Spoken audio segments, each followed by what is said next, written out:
Bonjour les amis. Bon, je sais que certaines personnes vont être surprises ou déçues de ne pas entendre la voix feutrée de notre Alex national. C'est que mon collègue est en Inde d'études, ce qui va m'obliger exceptionnellement à remplir ses très grands souliers d'animateur principal. Je suis Sébastien Bélin et je serai aujourd'hui accompagné d'Aya Benhassan, qui est notre productrice déléguée pour discuter de politique fiscale canadienne. Je sais que le sujet est pas très sexy, mais il se passe pas mal de choses dans notre région du monde. D'abord, le pays est à l'aube de nouvelles élections fédérales et les enjeux de fiscalité sont plus d'actualité que jamais. Ah, et un autre petit détail, le nouveau président américain est arrivé en poste le 20 janvier dernier, puis à moins de vivre sur une roche, vous avez probablement remarqué qu'on ne parle que de ça dans les médias.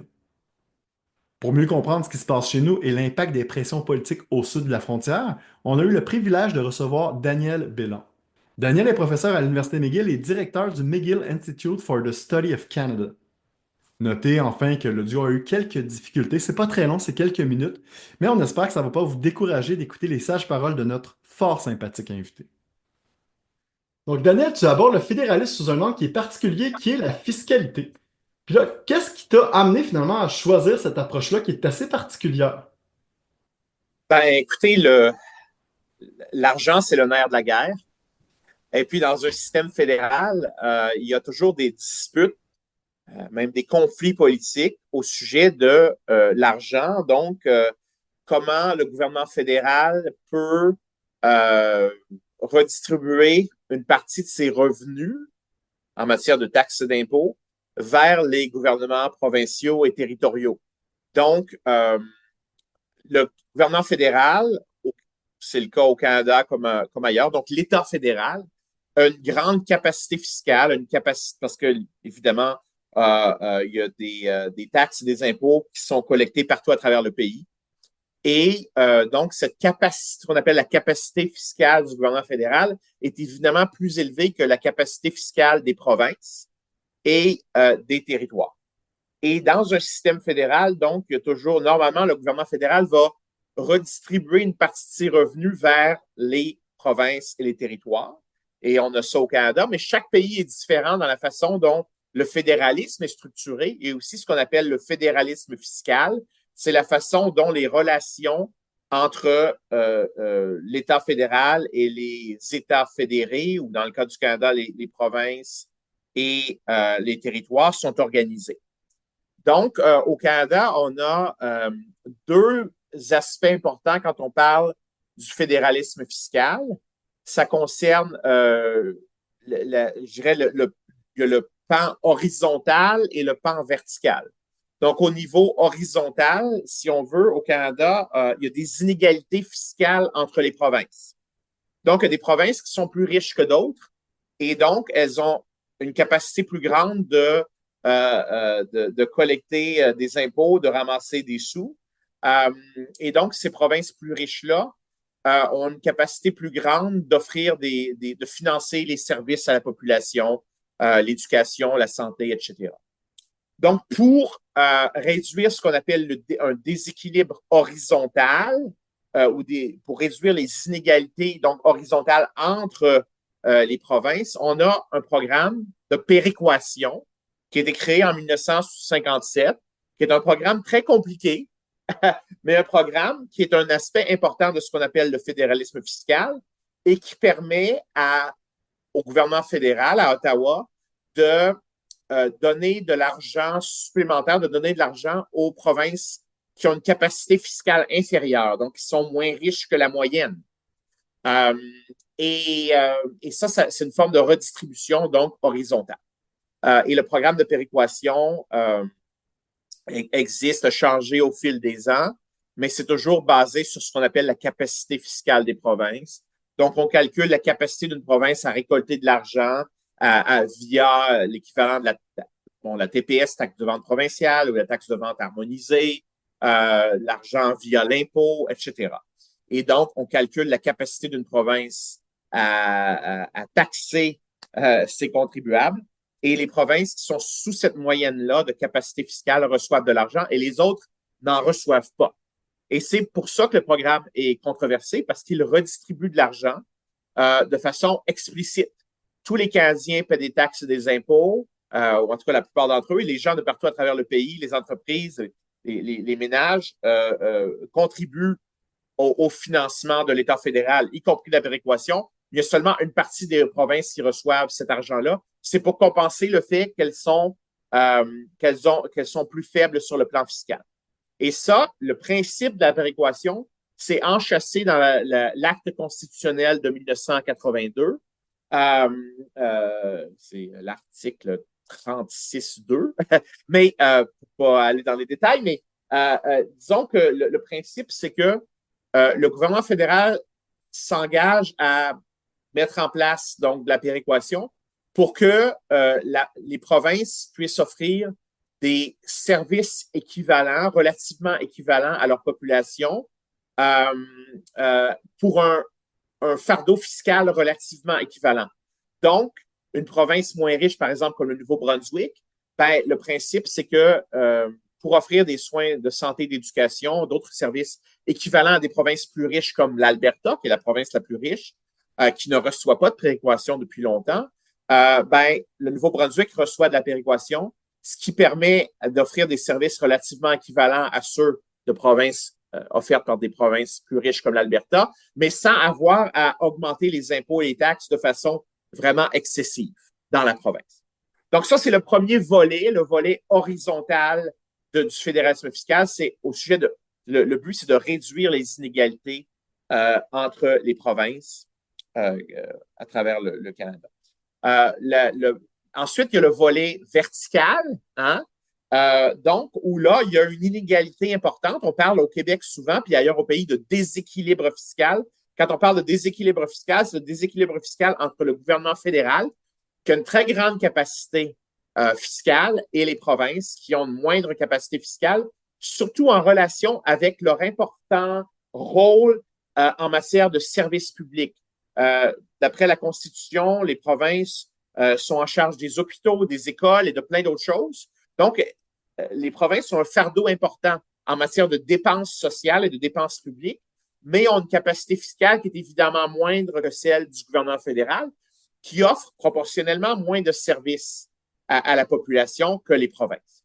Alors, en partie je dirais, pour aider les provinces, donc, et aussi les territoires à faire face à ce fardeau-là, ben, il y a deux grands transferts, des transferts fédéraux qui sont donc mis en place par le gouvernement fédéral pour aider les provinces. Il y en a un qui est le plus gros, qui est beaucoup plus gros que la péréquation, c'est le transfert, évidemment, canadien en matière de santé, hein, qui est énorme. Mais il y a aussi un autre transfert en matière sociale qui est moins imposant. Mais ça, dans ce contexte-là, contrairement à la péréquation, où c'est seulement pour les provinces les moins nantis, qui ont une capacité fiscale moins élevée, les deux grands transferts fédéraux, notamment celui en matière de santé, donnent de l'argent à toutes les provinces par capita. C'est-à-dire que toutes les provinces reçoivent le même montant par rapport à leur population.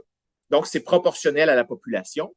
Et ça aide les provinces et les territoires à offrir des services à la population en matière de santé, d'éducation et ailleurs.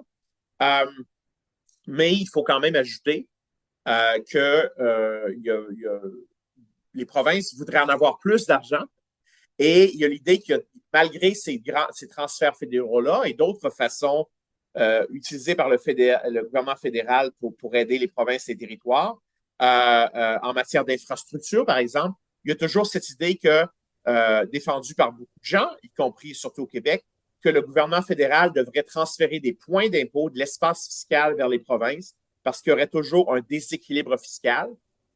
Une autre option, ce serait d'augmenter de façon importante le transfert canadien en matière de santé. Il y a eu des augmentations, évidemment, au fil des ans, mais les provinces disent qu'il en faudrait plus. Donc, moi, ce que j'étudie, c'est les conflits politiques au sujet de ces grands transferts fédéraux et au sujet de la péréquation.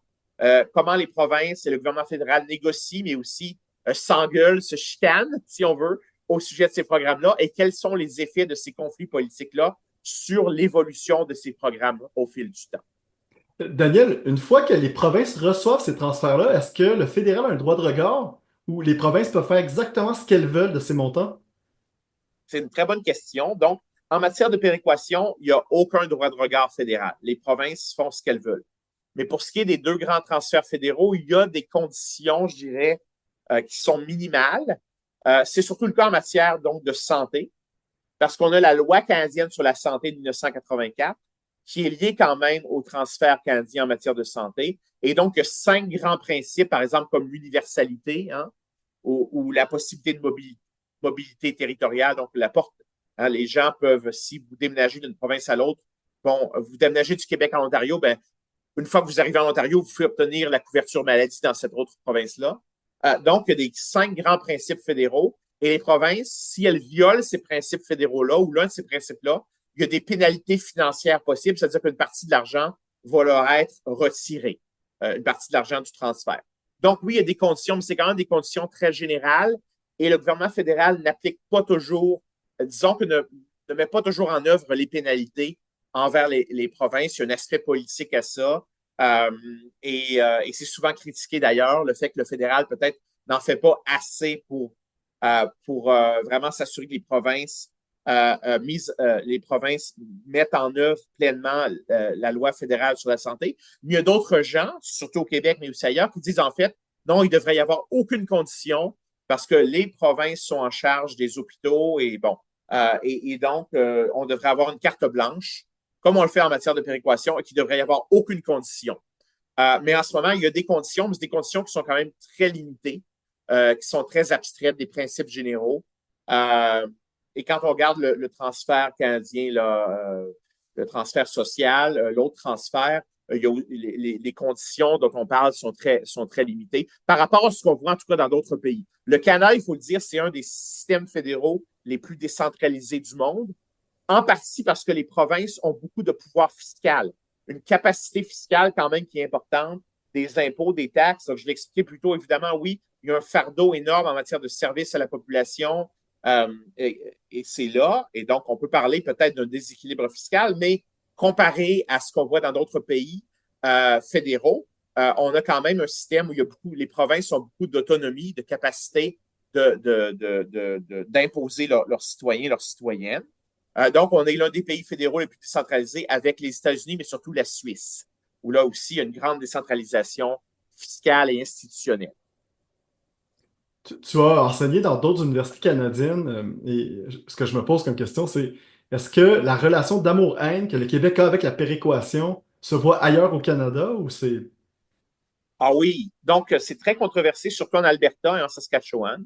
En Alberta, surtout parce que la péréquation, l'identité des provinces qui reçoivent la péréquation change au fil du temps. Donc, si une province devient plus riche, ben, une province qui recevait des paiements de péréquation peut cesser d'en recevoir. Et pour l'Alberta, ça s'est produit au début des années 60, lorsqu'on a commencé à considérer les revenus en matière de ressources naturelles, y compris donc des ressources naturelles non renouvelables comme le pétrole. Ben, l'Alberta, qui est la grande province pétrolière au pays, a cessé de recevoir de la péréquation et ils n'ont pas reçu de la péréquation depuis le début des années 60. Alors que toutes les autres provinces, à un moment ou à un autre au cours des dernières décennies, ont reçu de la péréquation. Alors là, il y a une frustration d'Alberta et on dit, ben nous, on paie beaucoup d'impôts fédéraux parce qu'en fait, les Albertains paient plus d'impôts per capita que les Québécois ou les Ontariens parce que c'est la province la plus riche. Et donc, le revenu par habitant est plus élevé. Donc, ces gens-là paient plus d'impôts fédéraux. Et cet argent-là, il y a une partie de cet argent-là, évidemment, qui est redistribué aux autres provinces, mais pas à l'Alberta, en matière de péréquation. Mais il y a de la redistribution partout en matière d'impôts, de taxes, dans tous les domaines à travers le Canada. Mais la péréquation, c'est transparent parce qu'on sait qu'il y a des provinces qui en reçoivent, il y en a d'autres qui n'en reçoivent pas. Puis comme l'Alberta n'a pas reçu depuis longtemps, puis en plus que l'Alberta, souvent, est l'épicentre de ce qu'on appelle l'aliénation de l'Ouest.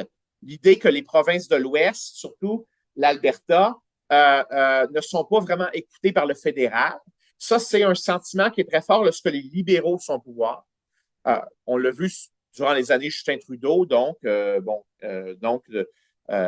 2015 au début 2025. Donc, un gouvernement fédéral qui était perçu comme étant centralisateur, mais aussi que les libéraux ont très, très peu de députés en Alberta. ou en Saskatchewan. En fait, en Saskatchewan, en ce moment, ils en ont exactement 0. Donc, ça crée un problème et la péréquation est tellement impopulaire en Alberta, ou en tout cas, elle n'est pas si impopulaire. Il faut nuancer un peu. Disons que pour la droite albertaine, la péréquation, c'est un peu l'ennemi public numéro 1. Ils détestent la péréquation. Mais si on demande aux Albertains en général, ils sont d'accord avec le principe de péréquation. Mais les politiciens de droite qui sont au pouvoir en ce moment en Alberta, eux, ils détestent la péréquation et ils s'en servent comme outil politique pour allier leur base. Et même Jason Kenney, l'ancien premier ministre, donc conservateur de l'Alberta, qui était aussi un ancien ministre fédéral sous Stephen Harper, lui était aussi loin il était très loin. Il a même organisé un référendum sur la péréquation en Alberta, même si la péréquation, c'est de juridiction fédérale, l'Alberta n'a pas son mot à dire.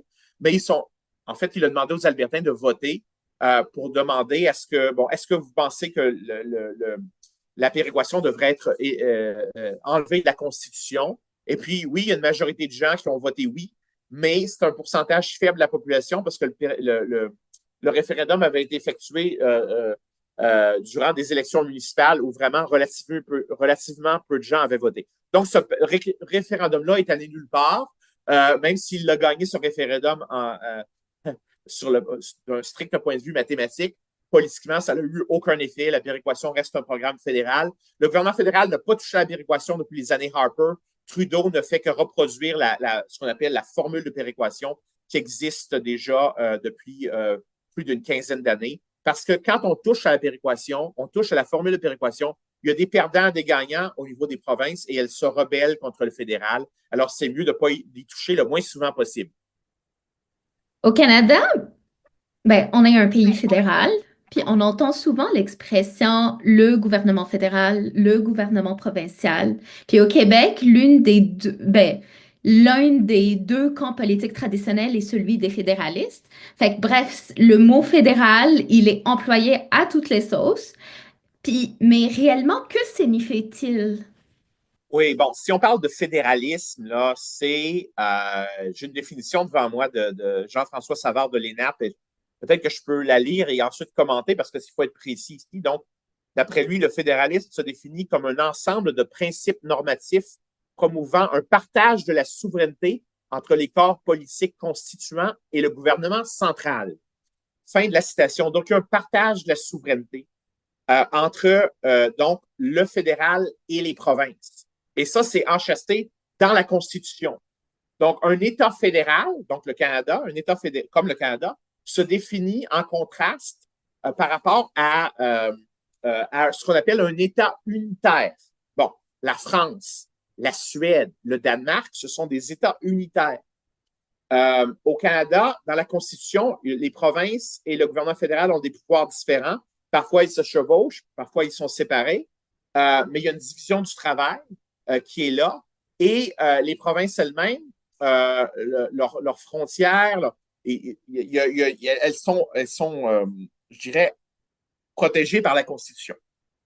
Alors, on a une souveraineté qui est partagée, qui est divisée, alors que dans un État central, on parle de la République en France, on dit la République est indivisible. On ne peut pas dire ça au Canada.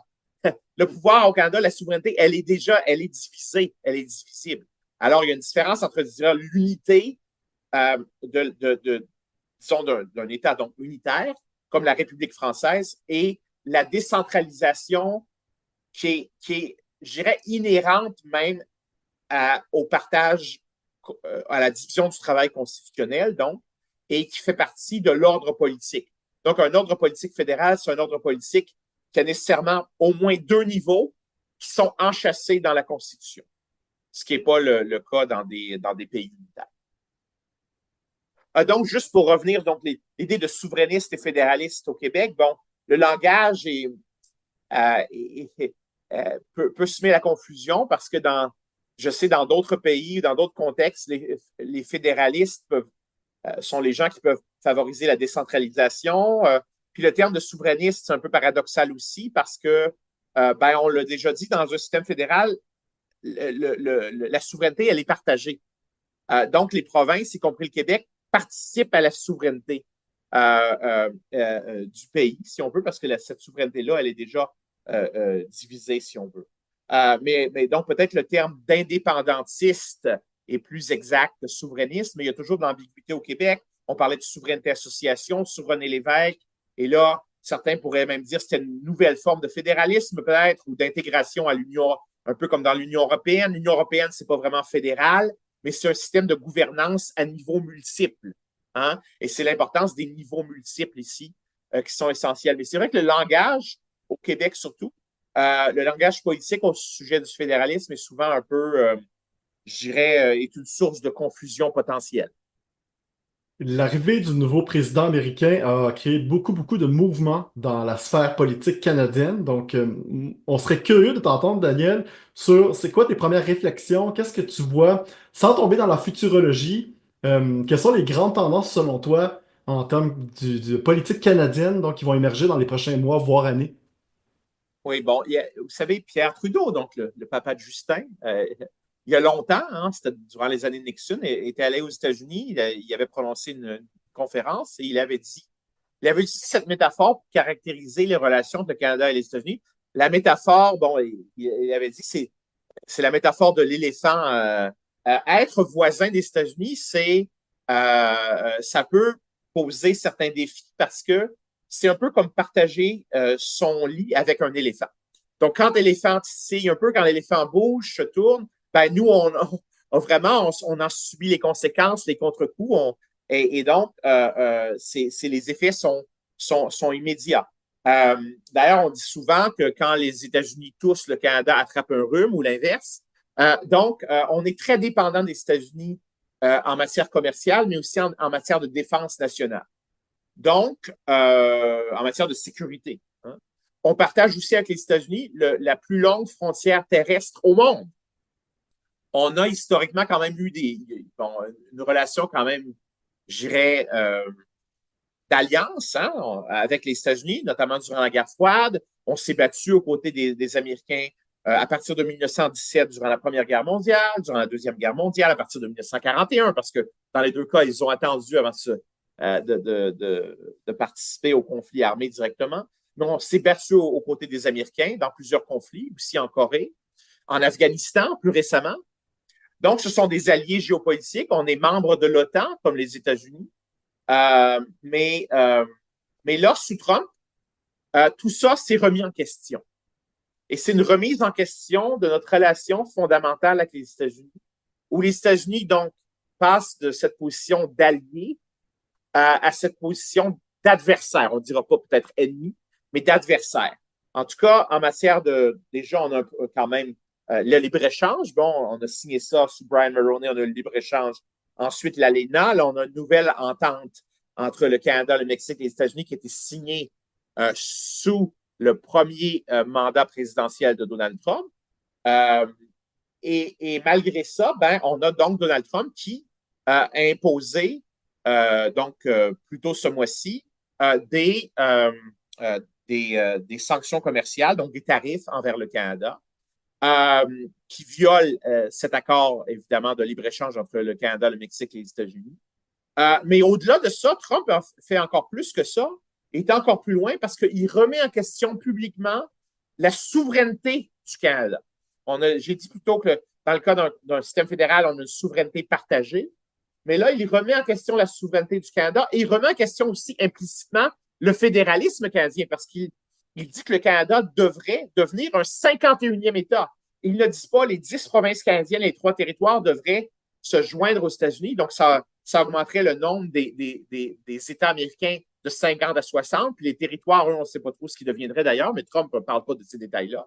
Mais c'est d'ailleurs un scénario un peu fantaisiste ou un peu, c'est assez fou d'imaginer ça. Mais lui, il dit, donc le Canada serait un 51e État. Donc, ça nie la diversité interne du Canada, y compris l'existence même du Québec, il faut le dire, ou de la minorité francophone à l'extérieur du Québec. Trump s'en fout, je ne sais même pas s'il est au courant de leur existence. Peu importe. Mais ce discours-là, cette rhétorique-là, c'est quand même une claque au visage du Canada et aussi du Québec. C'est une attaque contre la souveraineté du pays, même si évidemment Trump n'annexera sans doute pas le Canada demain matin. Mais l'idée, c'est de nous mettre à genoux en imposant des tarifs, de nous punir sur le plan économique pour qu'ensuite, peut-être, on puisse négocier, mais à genoux, dans des mauvais termes, d'une nouvelle entente avec les États-Unis, qui pourrait aussi réduire notre souveraineté, qui pourrait peut-être favoriser une sorte d'accaparement de nos ressources naturelles par les États-Unis, etc., etc. Donc, c'est une situation qui, je pense, qui est dangereuse pour le Canada, pour le Québec. Évidemment, on n'est qu'au début de la présidence Trump 2.0, son deuxième mandat présidentiel. Heureusement, c'est le dernier, même si, il faut dire, la démocratie américaine est en danger, que même Trump lui-même se qualifie de roi. Hein, sur les médias sociaux, il a partagé une image, c'est fait avec l'intelligence artificielle de lui avec une couronne sur la tête. Et il y a déjà des républicains qui parlent de Trump qui se représenterait donc lors des prochaines élections fédérales, ce qui est évidemment ne se produira sans doute pas, mais il y a quand même, on a un glissement important aux États-Unis où on remet en question le rôle des juges et des tribunaux, où on remet en question le rôle du Congrès. Donc, où il y a vraiment, je pense que la démocratie américaine fait face à un test très important, peut-être son test le plus important depuis la guerre civile. Et nous, on subit le contre-coup de ça. On subit le contre-coup d'un président qui est en train de s'allier avec la Russie de Poutine. On le voit très bien à ce qui se passe en Ukraine. Mais vous savez, ce que la Russie dit envers l'Ukraine, c'est que l'Ukraine, c'est la frontière entre l'Ukraine puis la Russie, c'est artificiel, qu'on est semblable, que les Russes, les Ukrainiens sont frères et sœurs, et c'est un langage que, au fond, c'est un peu un langage similaire que celui que Trump utilise en parlant du Canada. C'est ma collègue Maria Popova de McGill qui a déjà écrit là-dessus. Et je pense que ça, il faut que ça nous fasse réfléchir. C'est absolument inacceptable que notre voisin qualifie notre premier ministre de gouverneur et vraiment nous crache en plein visage comme si on était des sous-fifs, comme si on était... donc, mais ça, c'est lié, évidemment. Trump peut le faire à cause des relations de pouvoir asymétriques entre le Canada et les États-Unis, notre dépendance commerciale envers les États-Unis, notre dépendance en matière militaire, et le fait que le commerce, on privilégie beaucoup le commerce nord-sud, mais il y a aussi le commerce est-ouest qui a été un peu négligé. Parce qu'il n'y a pas vraiment de libre-échange entre les provinces. On a un libre-échange avec les États-Unis, mais les relations commerciales entre les provinces, elles, sont problématiques et on travaille là-dessus en ce moment. Mais Trump peut le faire parce qu'il pense que, il est dans une position de force. Mais Trump, c'est un géant au pied d'argile parce que les Américains commencent déjà à se révolter contre certaines de ses politiques, surtout les politiques intérieures. La plupart des Américains, comme les Canadiens, suivent pas vraiment la politique étrangère de près. Mais quand ça commence à toucher leur portefeuille, quand on met à pied un nombre impressionnant de gens qui travaillent pour le gouvernement fédéral d'une façon ou d'une autre, quand on attaque les programmes sociaux fédéraux qui sont populaires, comme Medicaid ou la Social Security, donc le programme fédéral de pension de vieillesse, quand on démantèle des programmes qui sont populaires ou qui sont utiles aux agriculteurs, à plein d'autres catégories économiques, ben là, ça commence à vraiment à créer un mouvement de révolte contre Trump. Et je pense que c'est le meilleur espoir du Canada, c'est que les Américains se mobilisent contre Trump. Il va y avoir des élections déjà de mi-mandat dans 18 mois. Il faudrait évidemment, on espère que les démocrates puissent au moins reprendre le contrôle de la Chambre des représentants pour créer des contre-pouvoirs. Parce que le problème aux États-Unis en ce moment, c'est que les républicains contrôlent la Chambre des représentants, le Sénat, d'une certaine façon, indirectement, la Cour suprême, où c'est les juges conservateurs qui sont en majorité, et puis évidemment la présidence. Et puis là, on a, au-delà de tout ça, on a été très, très rapidement avec Elon Musk et son DOGE, Department of Government Efficiency, donc le département de l'efficacité gouvernementale, si vous voulez. Et on fait plein de choses, des coupures, mais sauvages, et des coupures vraiment qui ont des conséquences souvent qui sont pas anticipées par ceux qui font les coupures et qui sont dangereuses même. On avait, par exemple, mis à pied des gens qui s'occupaient de la sécurité des armes militaires aux États-Unis. avant de les rappeler au travail quelques jours plus tard parce qu'on s'était rendu compte que, oh non, ces gens-là, on en a vraiment besoin. Alors ça, c'est une recette pour une catastrophe à venir et les Américains vont devoir s'en rendre compte parce que sinon, on n'est pas sorti de l'auberge. Est-ce que la mécanique fiscale du Canada va devoir ou peut changer à cause de tous ces mouvements chaotiques-là? Mais d'abord, sur le plan fiscal, on va devoir augmenter nos dépenses militaires. On est déjà vraiment sous pression parce que l'OTAN, c'est le 2 du produit intérieur brut. Donc, on est en delà de ça, on est à 1,4, 1,5 en ce moment. On s'est déjà engagé à augmenter les dépenses militaires pour atteindre l'objectif de 2 mais ça va pas assez vite. Compte tenu du climat actuel, l'OTAN pourrait augmenter je dirais son seuil minimal à 3 peut-être même plus. Les Européens sont en train d'investir massivement dans la défense parce qu'ils ne peuvent plus se fier aux États-Unis, qui ont participé à leur protection pendant très longtemps. Et là où les gens ont peur, c'est pas seulement en Ukraine, mais dans les anciens pays du bloc soviétique. Donc, l'autre ancienne république soviétique, en plus de l'Ukraine, et puis aussi les pays qui étaient derrière le rideau de fer. Donc, la Pologne, les pays baltes. Les pays baltes, en fait, faisaient partie de l'Union soviétique. Donc, mais la Pologne était derrière le rideau de fer. La Hongrie, la Tchéquie ou l'ancienne Tchécoslovaquie qui est devenue. Donc, les gens ont peur et il y a une réaction importante en Europe où on va augmenter de façon dramatique les dépenses militaires. Le Canada doit suivre. Mais là, ça crée des enjeux fiscaux pour nous. Là. On a même Mark Carney ou Pierre Poilievre. Ces gens-là disent on va couper les impôts, on va augmenter les dépenses militaires, on va faire ci et ça, mais il va falloir faire des choix à un certain moment donné. On ne peut pas augmenter les dépenses, couper les impôts et faire plein d'autres choses. Et on dit, oui, on va financer ça en augmentant l'efficacité économique. Ça, c'est un peu un scénario rose bonbon. Il va falloir faire des choix et donc, il y a des enjeux fiscaux très importants à venir à ce niveau-là. Aussi parce qu'on dépense en matière environnementale, il y a l'avenir de la taxe carbone fédérale, le prix sur le carbone qui est remis en cause. Donc, tous ces enjeux-là se combinent et ça va créer des casse-têtes vraiment importants en matière de finances publiques. Et donc, les taxes, mais aussi comment on alloue les différentes sommes. Parce que comment on peut augmenter les dépenses militaires de façon importante, baisser les impôts et aussi continuer à financer la péréquation, les grands transferts fédéraux. Ça va demander beaucoup de travail. Dans ce contexte marqué par des tensions économiques et des repositionnements géopolitiques, l'idée d'une intégration du Canada en tant que 51e État américain soulève de nombreuses inquiétudes, telles que vous l'avez mentionné.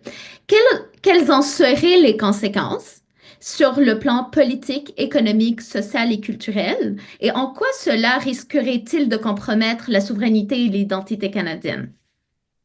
Oui, bien, l'identité canadienne foutrait le camp. Écoutez, il y a plusieurs enjeux. Là. Probablement, là, on parle d'un scénario, comme j'ai dit, là, c'est peu probable qu'il y ait vraiment ce que Trump dit, qu'on deviendrait comme ça un 51e État. Parce que le processus d'accession à l'Union, là, c'est compliqué. Il faut que ça passe par le Congrès.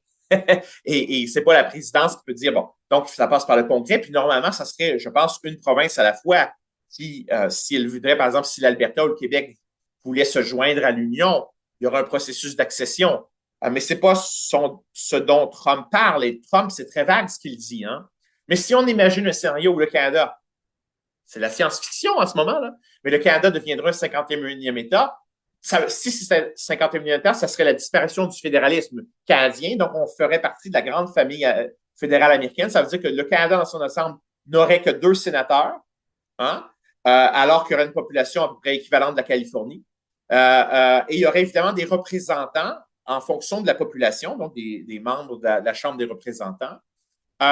Mais vous savez, aux États-Unis, il n'y a pas de fédéralisme exécutif comme au Canada, où les premiers ministres provinciaux, dans ce cas-là, ce seraient les gouverneurs, rencontrent régulièrement le président. Ça ne fonctionne pas du tout comme ça.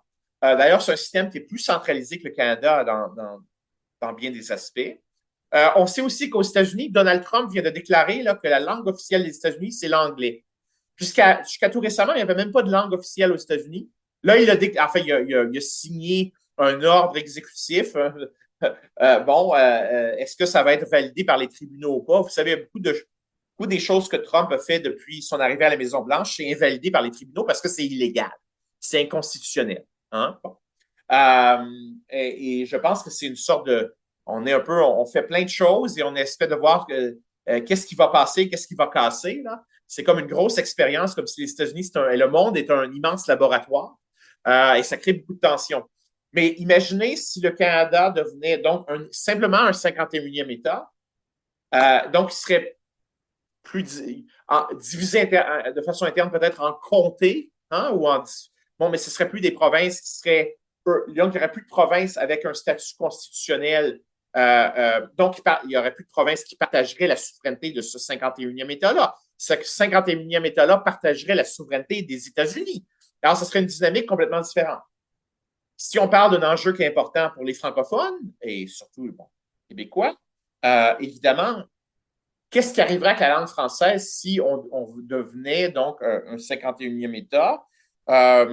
Si on regarde la situation de la Louisiane au fil des ans, il y a des gens qui comparent ce qui se passe en Louisiane avec ce qui pourrait se passer au Québec. Ben, écoutez, si on devenait le 51e État, là, moi, je ne donnerais pas cher de la survie du français en Amérique du Nord. Ce serait très, très difficile à faire, à moins qu'il y ait des garanties à ce niveau-là. Et Trump ne parle jamais du Québec. Hein?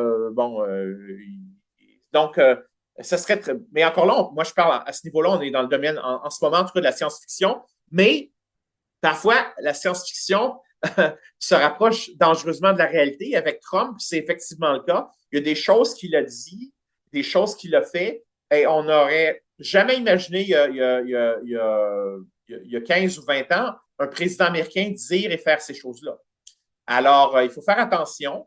Mais oui, ce scénario-là de le Canada qui deviendra un 51e État de façon pure et simple, c'est un scénario catastrophique. Je pense à bien des niveaux, au niveau de la culture, au niveau de la langue. Évidemment, le français est déjà en situation périlleuse au Canada. Il y a un déclin du français au Canada de façon démographique depuis très longtemps. Mais dans la situation américaine, le français deviendrait une langue, ce serait je ne sais même pas si ce serait la troisième langue, mais très loin derrière l'espagnol, qui est la deuxième langue. Très, très loin derrière l'espagnol.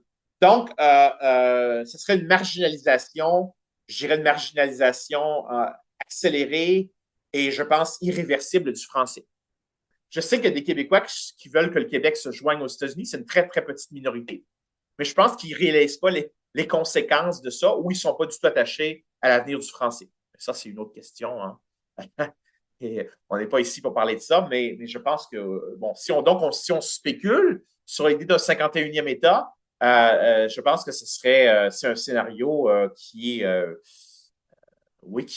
fait peur à tous ceux qui soutiennent l'idée d'autonomie provinciale, l'idée de bilinguisme ou l'idée de la reconnaissance du français, de la protection du français. Évidemment, au Québec, il y a des souverainistes qui, eux, des indépendantistes. Je pense que c'est le terme qui est plus juste ici. On a parlé de la souveraineté et du partage de la souveraineté dans un système fédéral plus tôt. Les indépendantistes, eux, veulent se séparer du reste du Canada. Ils veulent que le Québec devienne un pays pour mieux protéger le français. Mais et là, on peut débattre à ce sujet-là. Mais ce qui est clair, c'est que se fondre ou devenir, même si le Québec lui-même devenait un État américain, ça serait un État sur 51 plutôt qu'une province sur 10. Et en termes de pourcentage de la population, le Québec, c'est même pas c'est 4 fois moins la population de la Californie. Alors, on deviendrait vraiment, on serait marginalisé, même si c'était seulement le Québec qui se joignait aux États-Unis comme 51e État, et non le Québec en tant que partie du reste du Canada comme 51e État, où le Québec lui-même cesserait d'exister comme province. Alors ça, c'est des choses auxquelles il faut réfléchir, même si, encore là, l'annexion, là, il y a beaucoup de gens qui pensent qu'au début, on pensait que c'était une blague. Justin Trudeau et d'autres disent non, c'est pas une blague. Je pense que c'est pas une blague, mais qu'en même temps, c'est pas quelque chose qui pourrait se réaliser demain matin. Et je pense que Trudeau, il y a beaucoup de bluff là-dedans. Le but, c'est d'intimider le Canada, de nous faire peur pour obtenir des avantages économiques, pour aussi vraiment attaquer l'image du Canada pour que les entreprises se délocalisent. Les entreprises américaines déplacent leurs usines, les usines de construction automobile, par exemple, qui retournent aux États-Unis. C'est pour nous forcer à réduire la régulation de nos marchés financiers, régulation de notre système bancaire, que les grandes banques américaines puissent vraiment jouer un rôle plus important au Canada. Et il voit ça, lui, c'est un type qui vient du secteur de l'immobilier, et lui, il voit le Canada comme une occasion d'affaires. Et c'est le cas aussi de Panama, du Groenland, c'est le cas du Mexique, d'une certaine façon, même s'il ne parle pas d'annexer le Mexique, parce que sur le plan démographique, sa base n'aimerait pas beaucoup augmenter le poids de l'espagnol et des latinos aux États-Unis de façon dramatique. Le Canada ne fait pas peur à ce niveau-là sur le plan démographique parce que la plupart des anglophones, et bon, puis les francophones, ils ne pensent pas beaucoup à ça. Mais Trump, c'est du taxage, c'est de l'intimidation. Et regardez comment il a traité Zelensky là, à la Maison-Blanche. Il a insulté en public. Il insulte Justin Trudeau en public. Il y a des gens qui disent « Ah, mais si c'était quelqu'un d'autre, si c'était Pierre Poilievre, peut-être que ça irait mieux. » Peut-être. Oui, il déteste Justin Trudeau, ça c'est clair. Puis Justin Trudeau probablement déteste Trump. Mais réduire ça simplement à des questions de personnalité, je pense que c'est un problème. C'est un enjeu géopolitique, c'est un enjeu économique. Et c'est lié aussi, je pense, à Trump et à son idée d'étendre, je dirais, le contrôle politique et économique des États-Unis autour de ses frontières, dans l'Arctique. Donc, il s'intéresse beaucoup au Canada aussi à cause de nos ressources naturelles au nord, dans l'Arctique, qui est d'ailleurs très mal protégée. Et là, il y a même une possibilité d'alliance. On parle d'une possibilité d'alliance économique entre la Russie et les États-Unis pour exploiter les ressources économiques de l'Arctique. Ça, c'est très dangereux pour le Canada. Et ce que Trump dit au sujet du Groenland aussi, évidemment, ça va exactement dans la même direction. Trump, il y a des motivations économiques derrière ce qu'il fait, mais c'est même des choses qui sont peut-être aussi, même ses propres intérêts économiques, les intérêts de sa famille même. Bien évidemment, on n'en parle pas beaucoup de ça, mais tout ça, évidemment, ça a des effets très négatifs sur l'économie. Ça crée beaucoup d'instabilité et c'est en ce moment en train de saper même les fondements de l'économie américaine. Il y a une récession qui pourrait se produire aux États-Unis parce que on est en train de détruire la confiance des investisseurs, la confiance des consommateurs. L'inflation aussi pourrait augmenter parce que les tarifs, ça crée de l'inflation. Alors, puis Trump s'est fait lire sur une plateforme en disant hey, « Moi, je vais vous aider pour ce qui est du coût de la vie » et il est en train de faire exactement le contraire. Donc là, il va y avoir un effet boomerang, il va y avoir une révolte contre Trump aux États-Unis, mais est-ce que cette révolte-là va être assez forte pour le faire réagir et le faire changer, je dirais, d'avis sur les tarifs? Oui, peut-être sur les tarifs, mais est-ce qu'il va continuer à appeler le prochain premier ministre canadien un gouverneur plutôt qu'un premier ministre? Est-ce qu'il va continuer je dirais, à insulter le Canada et sa souveraineté? Ça reste à voir. Je vais amener la discussion à un autre endroit, puis qu'on parle un peu de science ensemble. Donc, on a la chance de t'avoir aujourd'hui. Tu es un gars qui a une vaste expérience en recherche. Et là, je veux savoir, ton son de cloche. Moi, j'ai des collègues donc dans différents réseaux, en Amérique du Nord surtout, aux États-Unis, un peu au Mexique, au Canada aussi. Il y a de la difficulté à avoir des gens, donc on a beaucoup coupé dans les budgets de recherche. Est-ce que ça, en sciences politiques, c'est un peu ce qu'on voit aussi dans tes réseaux? Aux États-Unis? Oui, Canada, États-Unis, oui, autour de nous. Oui, ben aux États-Unis, je pense qu'il y a beaucoup évidemment, de scientifiques qui ont peur, qui vont sans doute quitter les États-Unis. Des gens, par exemple, à l'emploi du gouvernement fédéral. Le gouvernement fédéral emploie beaucoup directement ou indirectement des scientifiques. Il y a évidemment aussi des subventions de recherche fédérales. Et là, on ne sait pas trop ce qui va se passer. Puis avec Elon Musk, lui, il coupe partout et c'est un peu... c'est le bordel, on va dire les choses comme elles sont.